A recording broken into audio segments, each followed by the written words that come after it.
കേരളത്തിൻ്റെ ചരിത്രത്തിൽ ഒരു പുതിയ അധ്യായം രചിക്കുന്ന ഉജ്ജ്വലമായൊരു സമരമാണ് ഇന്ന് കേരളത്തിൽ അങ്ങോളം ഇങ്ങോളം നടന്നു വരുന്നത്. വയനാട്ടിൽ LDFൻ്റെ ഭാഗമായിട്ടുള്ള സമരം ഇന്നലെയും ഇന്നുമായി ഡൽഹിയിൽ നടക്കുകയാണ്. കേന്ദ്ര ഗവൺമെൻറ് മുണ്ടക്കൈ ചൂരൽമല ദുരന്തത്തിന് കേന്ദ്ര സഹായം നൽകാത്തതിൽ പ്രതിഷേധിച്ചുകൊണ്ടാണ് അവിടെയുള്ള പാവപ്പെട്ട മനുഷ്യർ ഏതാണ്ട് 300-ലധികം ആളുകൾ മരിച്ചു. നിരവധി പേരെ ഇപ്പോഴും കണ്ടെത്തിയിട്ടില്ല. ആയിരക്കണക്കിന് വീടുകൾ തകർന്നു.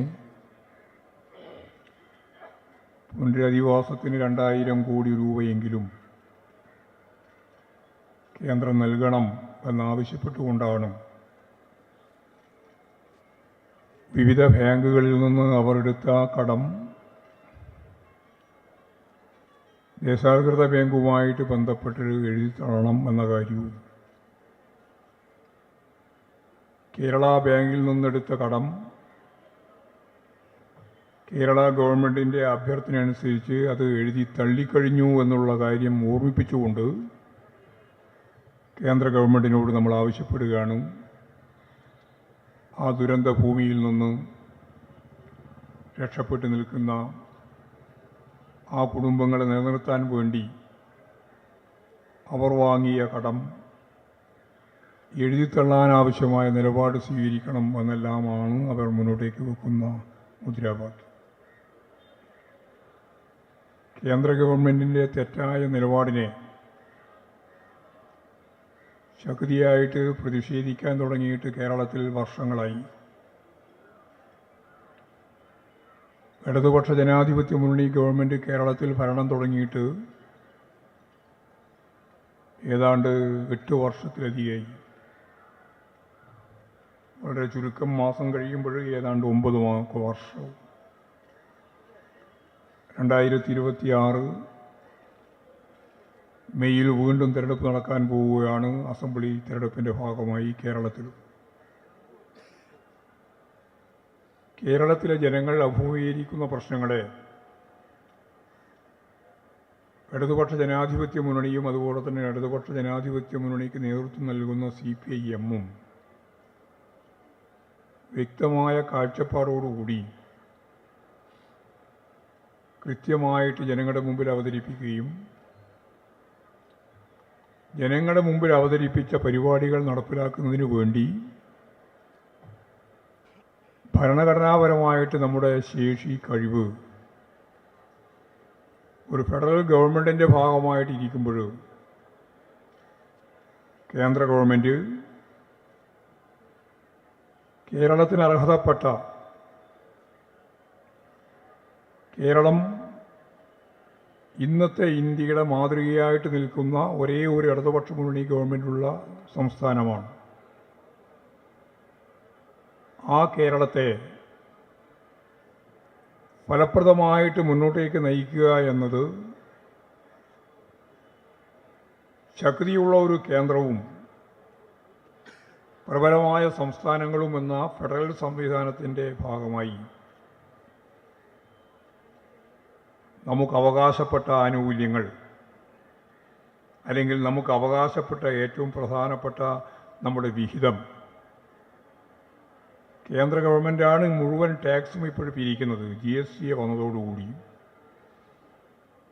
അതിൻ്റെ കൃത്യമായ വിഹിതം നമുക്ക് നൽകുന്നില്ല.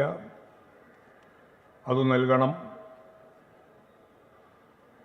ധനകാര്യ കമ്മീഷൻ തീരുമാനിക്കുന്ന കണക്കനുസരിച്ചാണ് പണം നൽകുന്നത് എന്നാണ് അവർ പറയുക. 10ാം ധനകാര്യ കമ്മീഷൻ്റെ ഭാഗമായി നമുക്ക് കിട്ടിക്കൊണ്ടിരുന്ന 3.9% വിഹിതം ആളോഹരി അനുസരിച്ച് കേരളത്തിന് ഇപ്പോൾ 15ാം ധനകാര്യ കമ്മീഷനാകുമ്പോൾ ലഭിക്കുന്നില്ല. 3.9 നിന്ന് കുറഞ്ഞ് ഇപ്പോൾ 1.9% എത്തി നിൽക്കുകയാണ്. 1.9%. 2% സത്യം പറഞ്ഞാൽ കുറവാണ്. 3.9% എന്ന് പറയുന്നത് നമ്മൾ ഈ 3 കേൾക്കുമ്പോൾ വിചാരിക്കും 3 ഉള്ളൂ, ഒരു കുഴപ്പമില്ലെന്നാണ്. പക്ഷേ ലക്ഷക്കണക്കിന് കോടിയാണ് ഉറുപ്പിക നമുക്ക് ലഭിക്കാത്തത്. ശതമാനം പറഞ്ഞാൽ വ്യക്തത വരാതെ കൊണ്ടാണ് ഞാൻ പറഞ്ഞത്. ഏതാണ്ട് നമുക്ക് ഈ സന്ദർഭമാകുമ്പോഴേക്ക് 1,07,000-ലധികം കോടി ഉറുപ്പിക നമുക്ക് കിട്ടേണ്ടുന്ന പണം ഈ ആളോഹരി വരുമാനത്തിൻ്റെ ഭാഗമായിട്ട് കണക്കാക്കി ധനകാര്യ കമ്മീഷൻ തരുന്ന പണം നമ്മൾ വലിയ രീതിയിൽ കുറവ് സംഭവിച്ചിരിക്കുകയാണ് കേരളത്തിൽ. ഈ ഭരണകൂട വ്യവസ്ഥയിൽ നിന്നുകൊണ്ട് എങ്ങനെയാണ് കേരളത്തെ മുന്നോട്ടേക്ക് നയിക്കുക എന്നുള്ളതാണ് ഇടതുപക്ഷ ജനാധിപത്യ മുന്നണി ആദ്യം മുതൽ ഇപ്പോഴും ചർച്ച ചെയ്തുകൊണ്ടിരിക്കുന്നത്. ഐക്യ കേരളം രൂപപ്പെട്ടതിന് ശേഷം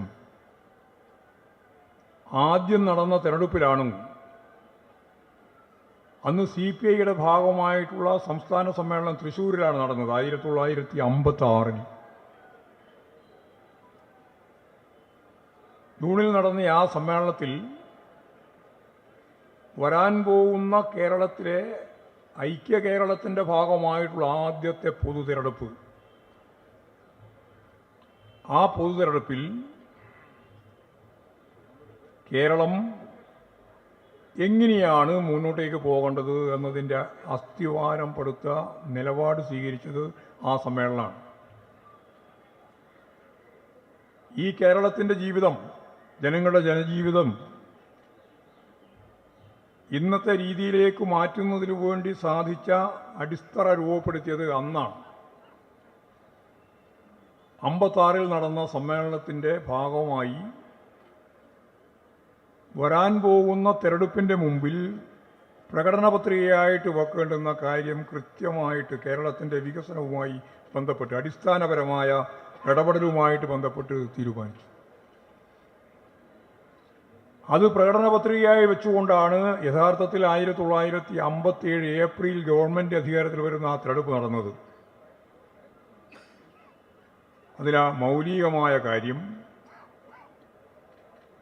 നിലവിലുള്ള VMS സ്ഥിരമായിട്ട് പറഞ്ഞുകൊണ്ടിരിക്കുന്ന എല്ലാ ചരിത്രകാരന്മാരും അംഗീകരിച്ച ജാതി ജന്മി നാടുവാഴി വ്യവസ്ഥക്ക് അന്ത്യം കുറിക്കണം എന്നതാണ്. ജാതി ജന്മി നാടുവാഴി വ്യവസ്ഥ മാറ്റുന്നതിനു വേണ്ടിയുള്ള ഫലപ്രദമായ ഇടപെടലുകൾ ഒരു കമ്മ്യൂണിസ്റ്റ് പാർട്ടിയുടെ നേതൃത്വത്തിലുള്ള ഗവൺമെൻറ് അധികാരത്തിൽ വന്നാൽ കേരളത്തിൽ എങ്ങനെ നമ്മൾ കൈകാര്യം ചെയ്യും? അതിൻ്റെ ഭാഗമായിട്ടാണ് 1957 ഏപ്രിൽ 5 അധികാരത്തിൽ വന്ന് ഒരാഴ്ച പൂർത്തിയാകുന്നതിന് മുമ്പ് ഏപ്രിൽ 11 ഇന്ത്യയുടെ ചരിത്രത്തിലാദ്യമായി ഒരു ഇന്ത്യൻ സംസ്ഥാനവും ചിന്തിക്കാത്ത, ഇപ്പോഴും ചിന്തിക്കാത്ത ഏറ്റവും പ്രധാനപ്പെട്ട ഒരു ഓർഡിനൻസ് ഗവൺമെൻറ് ഇറക്കി.